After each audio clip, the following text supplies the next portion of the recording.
What Doty's done is spent a career studying myth and given us here, as he says, a comprehensive definition in 17 sections.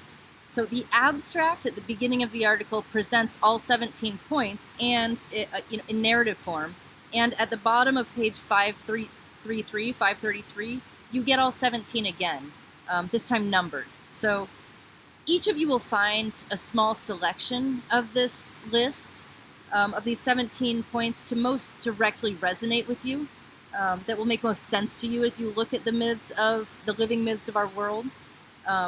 Keep close to this article. Keep conversant with the points that he makes. It will be helpful as a handle throughout the course, a handle to hold the very messy bundle that is history. What I'll do here is run through the list highlighting a few things. My presentation will be pretty skeletal, but it'll give you a sense of how to begin for yourself with this list. So 1 through 17. First, approaching myth means looking at a mythic corpus, a network of interrelated myths that are intertwined, often internally contradictory. There is no monomyth, no singular myth that everyone understands, agrees with, and lives by. That's never been the reality of human culture. No single story that holds the day, and it's increasingly true in our era. Since in what some scholars have called the postmodern era, right? It's part of the postmodern project, the insistence upon relativity. Most simply, this can be put that our truths are relative to our experience. Now, the danger of postmodern relativity is the loss of shared significance, of a shared moral horizon, of anything that unifies us, that allows us to have a conversation, right? That if each of our truths is validated by our own individual experience, if there's no tether to some unified perspective, then we really do face the danger of not being able to communicate, of having no shared vocabulary. And so number 2, the culturally important aspect, really counters an excessive individualism by asserting cultural importance. America is complicated mythically. It's, as our emphasis on individualism has worked to balance itself against the need for a shared myth. Too great a concentration on the value of the individual has at times led to the segregation of marginalized communities, right? So the point is not to find and champion the dominant myth, sort of sneaking the monomyth in under the radar, right? That's not the goal. But to recognize that, as Walt Whitman said, we are vast. We contain multitudes. There's many myths that go into the American experiment and experience. So it can't just be that my truth is true for me and your truth is true for you, or we end up being able to do things like sideline non-dominant myths, non-dominant experiences. So that this turns into a world where the truths of Native Americans are only true for Native Americans, only relevant to those communities, and not to the U.S. as a larger body. And you can fill that in with Latinx Americans, Black Americans, women, gender nonconforming Americans, any marginalized group you want, right? But the danger is that, well, your myths are just relevant for you, and I don't have to consider them because I'm in whatever function, not you, right? The mythic corpus of America includes all of these, and is therefore relevant. They're each therefore relevant to all of us. So part of our job this semester will be to look at how those various groups and communities have developed a sense of communal mythos and how that relates to the larger cultural body. So number 3, myths are imaginal, and that, it's a fancy word, but really it just means it's an image, right? They imagistically hit you. They stick on your brain in that way. They're experientially true. They're recurrent. He uses this Greek word aletheia, which it means truth in Greek, but what the root is without Lethe, and this is the actual river Lethe. You can look into that, but the river Lethe in Greek myth was the river of forgetting. It's the river that once one dies, one's body dies, then one's self goes into the river of forgetfulness before the next stages happen. So truth is what can't be forgotten. It's the thing without forgetfulness. The myth is what cannot be forgotten because it's experientially true. And because it recurs, it keeps coming up, And often in the form of a story, which is number 4, which are more coherent than life. Stories are more coherent than life. They have a beginning, middle, end. and importantly, a very clear point of view. They always have a point of view, whether or not that point of view makes itself explicit. But recognizing the point of view helps us to understand where the story is coming from, what it understands its audience to be, what kind of agenda it has. Stories have those. They are coherent. Life is not, right? So one way that that myths have made this clear through their stories is through metaphoric and symbolic diction. Number 5. And the danger here is a dead metaphor. And what that means, it's where open, multivalent terms, metaphors, they stabilize, they cement themselves into a singular meaning, right? And social conformity prevails from that. And so we can think in terms of this. I've put this up there. You can think of patriotism, right? A patriot is a metaphor. We're talking about a revolutionary era and a certain kind of combatant person. That's what a patriot is. But now it's used as a metaphor for somebody who loves and stands up for America. Okay? But, you can think about what patriotism means to most Americans today, if we can even get in on that, if we have a clear understanding of what that means, if it has any relationship to the revolutionary period and the ideals established then.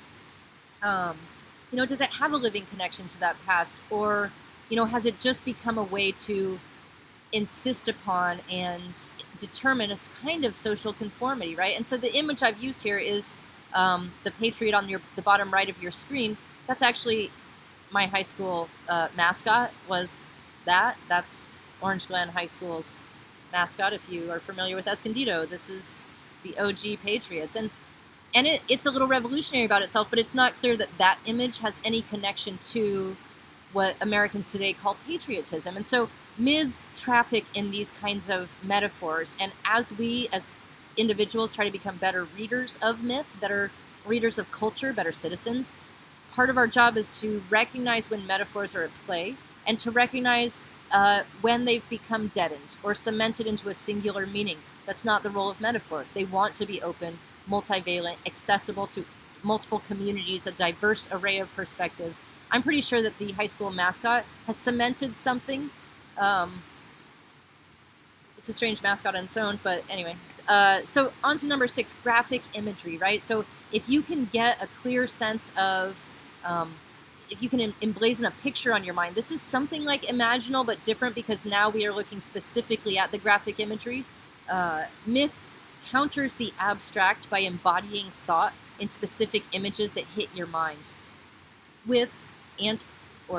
and incur in emotional conviction and participation, which is different from rational knowing. It's not the same, right? It is a way of knowing, but it's not rational knowing. And your rational mind is not all of your mind. It's not the whole picture, right? So this is especially powerful for anyone who has what Jung, psychologist Carl Jung, called a mythically educated imagination.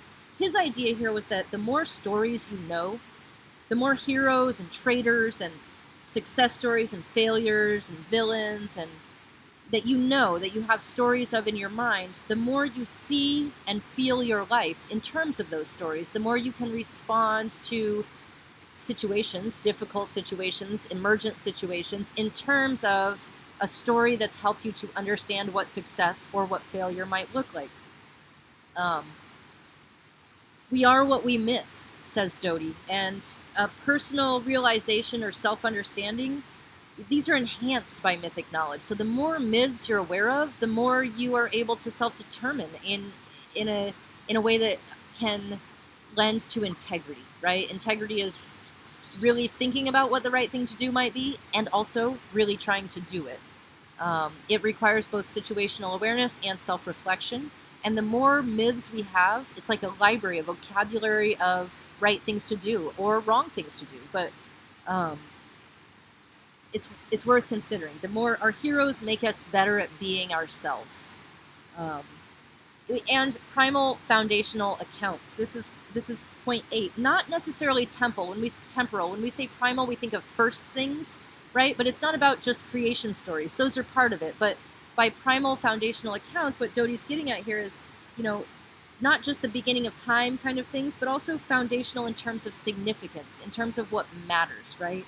And questioning sacred origins can make you a traitor within the culture within which you live. So if you want to know what a community holds sacred, what is foundational to this one or another community, uh, you can look for those things you're not allowed to question. And this I have Kaepernick. We'll read a little bit on this situation, which you're all familiar with. But Kaepernick was somebody who questioned a sacred ideal and did so with a purpose. But the kerfuffle, the political arguments that followed that indicate, without saying whether who's right, who's wrong, right? That's less my point here. My point here is that this is a person who challenged a certain kind of sacred myth. So on to 9, the real experienced world, the socially constructed and reinforced real. And I want you to think on this terms in terms of on this point in terms of Quinn's Ishmael. That you'll read an excerpt from it and it will tap into this. Number 10, humankind's roles and relative statuses, and this has to do with pecking order or relative importance. And there are multiple norms for human fulfillment, so you can ask yourself, what's your goal and what hero serves it? What hero as a model could you have in your quiver that serves the goal that you yourself aspire to? One way to get at your own values, the ones you actually hold, is to ask yourself, who are my heroes, who are my villains, and why, right? Who do I hold up to great esteem? Who do I diminish the value or teachable importance of, and why, right? So number 11, myths convey political and moral values, sometimes in a compensatory way, to hide a kind of contemporary corruption, right? So, if you're conveying political and moral values as a way to bamboozle the public, that's I mean, we've seen that. That's part of what happens. But the images I have here, the one on the right speaks most directly to this, that there is this capitalist system that, has as its base the notion that some will rise and most will serve, right? But recognizing that the real experienced world, what Quinn will call the mother culture, is not something that we're always aware of. That's the joke that most of you have heard in the cartoon on the left. Culture, what culture, right? Water, what water? It's something we breathe so deeply that we often don't find ourselves thinking in explicit terms about it, thinking about it consciously, or being very aware about when we're facing it. So, number 12, systems of interpretation. And that plays into a lot of what we've just said. Yes, they are they systematically, through a coherent narrative, interpret the culture and the challenges it faces. Number 13, and this is a big one, individual experience within a universal perspective. He talks about it in terms of micro and macro, and the micro there would be individual, the macro would be universal. And he hints at this, when society experiences an era of fragmentation, we get many micro-myths, lots of them, and lots of tension between them, right? Every small subset of the culture has a different story, according to which it organizes its sense of value, meaning, and purpose, and they conflict.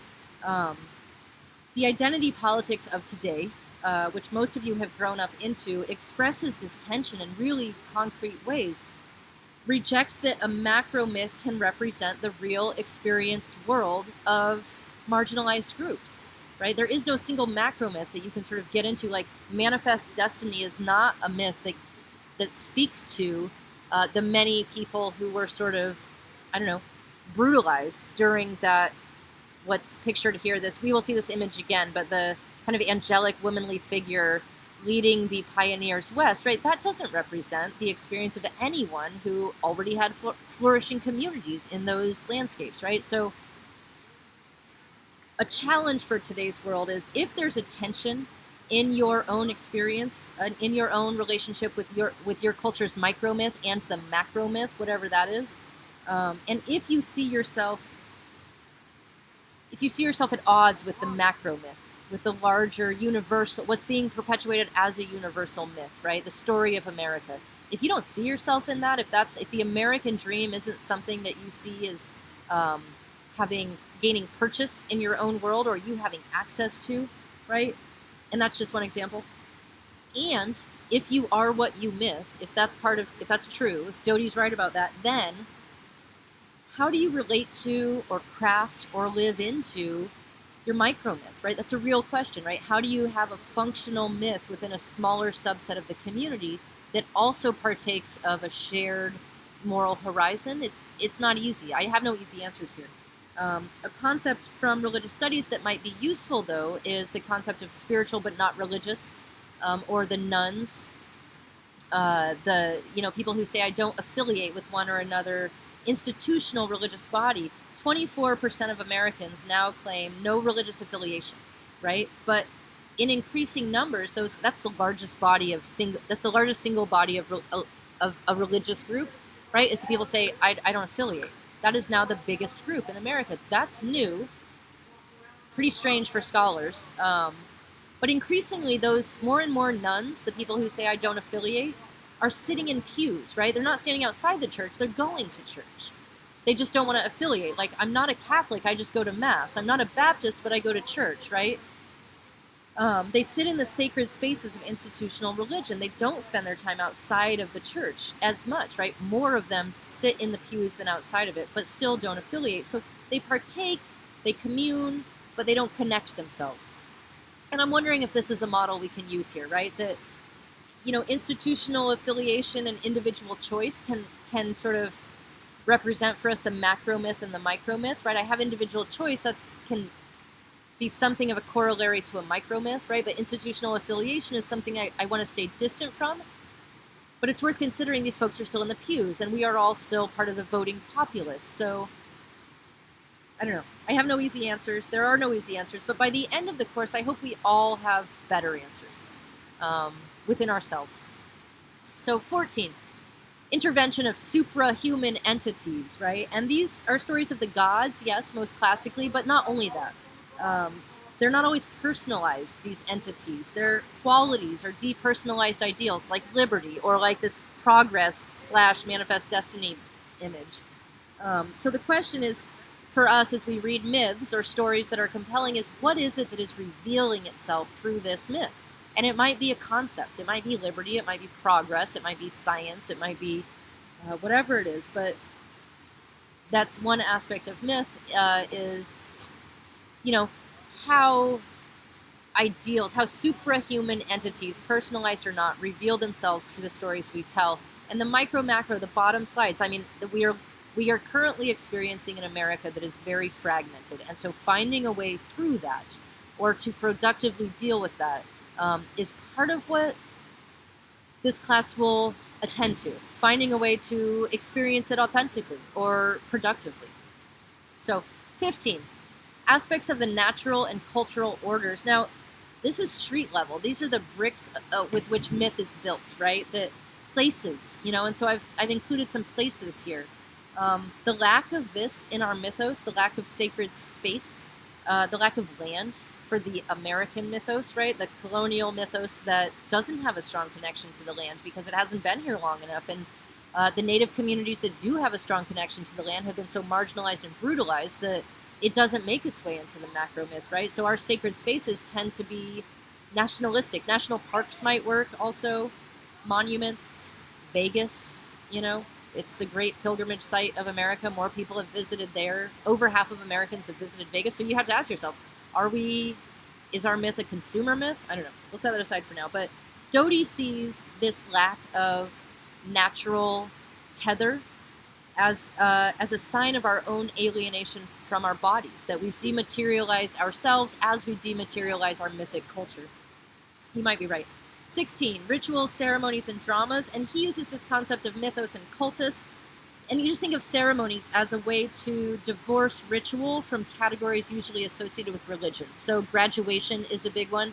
I've included the Blue Angels flyover at the Super Bowl, which is a national ritual where of great respect, right? That is a ritual of ours. So these rituals or ceremonies or dramas, this is part of a myth. This is how myth is built, right? That image on the center bottom of your screen is part of the American mythos. And we should start thinking about that, understanding it as such and thinking about the kind of myth that we are supporting, perpetuating, challenging, trying to change, right? And then finally, secondary elaborations.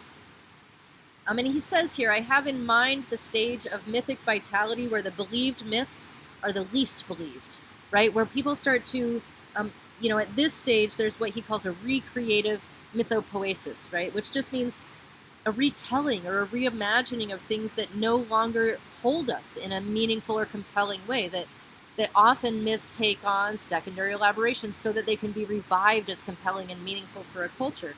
And we can think here, we can think about Hamilton, right? This is a story of the Revolution that got reimagined with a very clear perspective focused on marginalized communities, right? People of color are the heroes here, and it's a reimagining, it's a retelling. Those folks, in fact, were mostly white slaveholding men, right? White landowning men, mostly slaveholding. So it is a real upending of that mythic story to change it up, to give us a picture that includes our modern sensibility, or includes marginalized communities within a mythos that doesn't usually accommodate it. It's a great example of number 17. So, our question for this, and we can think about the flyovers, we can think about the monuments, we can think about something like Hamilton. There will be other stories for us. We can think about Kaepernick, right?